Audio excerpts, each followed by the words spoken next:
నీ మనసుకు కావాల్సిన మందు సమాధానం అది నీ కాడనే ఉంది. Download and subscribe to ETV Win.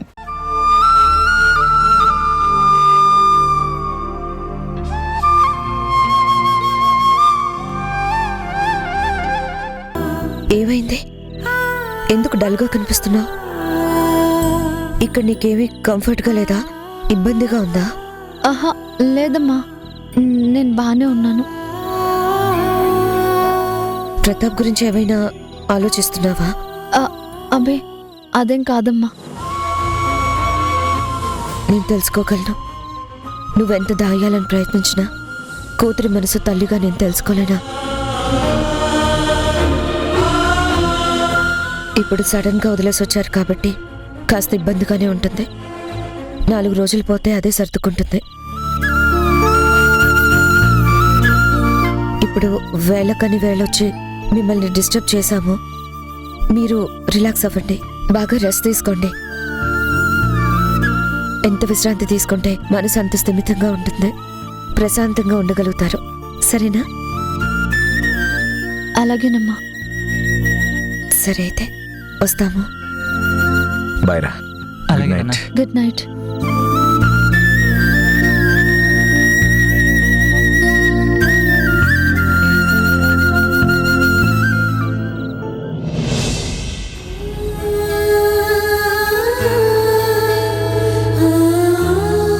ధరణి ఏదో బాధలో ఉంది కూడా.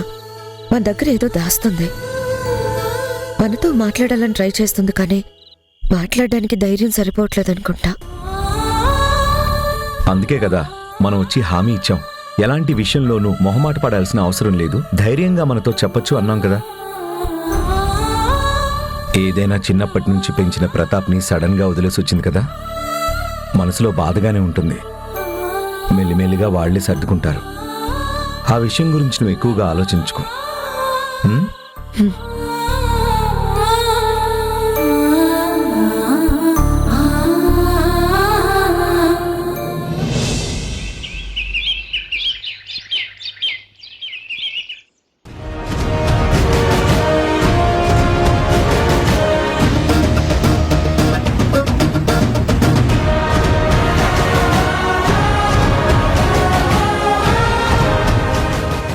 ధీరజ్, రే ఏమిందిరా ఈ ఆసనం ఏంట్రా? ఇంక బ్రతుకు మీద విరక్తి కలిగిందేమో. ఆసనాలు ప్రాక్టీస్ చేసి సన్యాసుల్లో కలిసిపోదామని డిసైడ్ అయ్యాడేమో. నీ కొడుకు సన్యాసుల్లో కలిస్తే నువ్వేం చేస్తావు శక్తి? వాడిని నమ్ముకొని ఇంతకాలం బ్రతికాం. వాడే సన్యాసి అయిపోతే మనం బైరాగుల్లో కలవడమే కావచ్చు. మనకి రామకృష్ణ బీచే గతి. నువ్వు వాపుతావా సౌమ్య? అసలే టెన్షన్ పడిచేస్తుంటే ఎందుకు ఇలాంటి మాటలు మాట్లాడి బీపీ పెంచేస్తావు? కాస్తాపు. ధీరజ్, అసలు ఏమిందిరా నీకు? కాళ్ల కింద భూమి గిర్రును తిరుగుతున్నట్టు అనిపిస్తుంది మమ్మీ. నా బతికేదో తలకిందలైపోయినట్టు ఫీల్ కలుగుతుంది. టెన్షన్తో బుర్ర బద్దలైపోతుంది. అందుకే ఇలా తలకిందులుగానైనా నిలబడితే భూమి తినగా కనిపిస్తుందేమో, లోకం స్ట్రైట్గా కనిపిస్తుందేమో అని, నా బతుకు తిరగబడుతుందేమోనని ఆలోచనొచ్చి ఇలా చేస్తున్నాను. టెన్షన్ని భరించలేకపోతున్నాను మమ్మీ. సరే సరే, ముందు ముందు నువ్వు దిగరా. దిగు దిగు. అసలు ఏంటిది? రేయ్, ఇప్పుడు ఎందుకురా అంత టెన్షన్ పడాల్సిన అవసరం ఏముంది? ధరణి కళ్ళెదురుగా ఈ ఇంట్లోనే ఉంది కదా, పైగా మన గుప్పెట్లోనే ఉంది కదా. మనం ఎందుకు టెన్షన్ పడాలరా? మనం ఎలా అంటే దాన్నెలా తోలు బొమ్మలాట ఆడించొచ్చు. మనం తోలుబొమ్మలాట ఆడించడం కాదు, ఆ ధరణి అనే మాటలకి నా గుండెల్లో దడ పెరుగుతుంది. మావయ్యకి అసలు విషయం చెప్తే నా తోలు నీ తోలు మొత్తం ఒలుస్తాడని నన్ను భయపెడుతుంది మమ్మీ.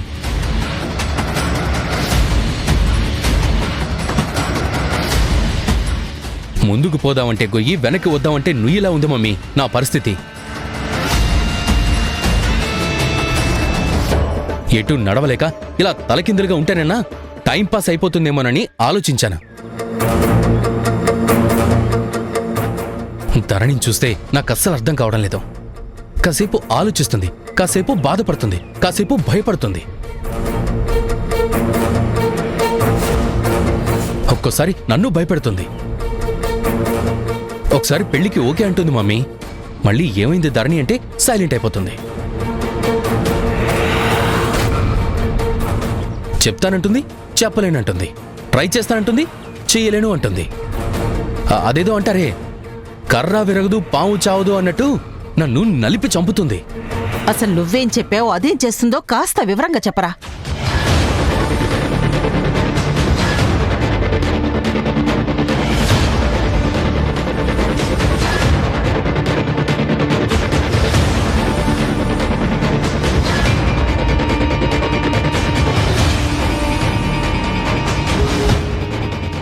ఇది మమ్మీ పరిస్థితి. రే ధీరజ్, ధరణి అన్నది కూడా ఒక పాయింటే కదరా. పొరపాటున గుణ జననీల దగ్గర ఫ్యాక్ట్ చెప్పేసిందనుకో, మన లైఫ్లో ప్రమాదంలో పడతాయి కదా. ధరణి వాళ్ళకి నిజం చెప్పేలోపు, వాళ్ళు ధరణి చెప్పిన విషయం మీద ఫోకస్ చేసేలోపు మనమే వెళ్ళి ధరణి నిజం చెప్పకుండా తన చేత కేవలం పెళ్లి టాపిక్ మాత్రమే తీసుకొచ్చేలా చెయ్యాలరా. ధరణికి ధైర్యాన్నివ్వాలరా, ఉసిగొల్పాలి, ముందుకు నెట్టాలి. అమ్మా తల్లి, ఇప్పటిదాకా చేసింది అదే, కానీ అది జరిగేలా లేదు మమ్మీ. నేను ఎంత ప్రయత్నం చేసినా ధరణి ముందడుగు వేయడం లేదు. అంటే ఈ విషయంలో ఏమీ చేయలేవని నీకు నువ్వుగా ఒప్పుకున్నట్టే కదా. ధరణి మీద డిపెండ్ అవ్వడమే కానీ ధీరజ్ వల్ల ఏమీ కాదు శక్తి, నథింగ్. చెప్పుకోవడానికి నీ కొడుకు, కానీ నీ బుద్ధులేమీ అతను ఫాలో అవ్వలేడు, ఇంప్లిమెంట్ చేయలేడు. చూడు ధీరజ్, ధరణి నీకు దక్కాలంటే నువ్వే ధైర్యం చేయాలి, నువ్వే ముందుకు వెళ్ళాలి. మీ మావయ్య కాళ్ళ మీద పడి వేడుకో, వెళ్ళు, బయలుదేరు. సౌమ్య, ఎందుకంత ధీరజ్ని ఫోర్స్ చేస్తున్నావు? అరే వీడు చెప్పగానే వాడు ఆవేశపడి వీడి పీక కోసేస్తే అరే అప్పుడేంటి నా పరిస్థితి ఏంటి? నాకు పుత్ర శోకం, ధరణికి ప్రేమ శోకం, నీకు నాకు ప్లేస్మెంట్ శోకం. శక్తి, ఈ శ్లోకాల సంగతి కొంచెం పక్కన పెట్టు. ధీరజ్, ఇంకా లాభం లేదు, లేట్ చేస్తే నీకే నష్టం. నువ్వు ఒక పని చెయ్యి, డైరెక్ట్ గా గుణ దగ్గరికి వెళ్ళి, ధరణి నన్ను పెళ్లి చేసుకుందాం అనుకుంటోంది, కానీ చెప్పలేక వెనుక ముందు ఆడుతుంది, తనలో తాను సతమతం అవుతుంది అని గుణకి చెప్పేసేయి.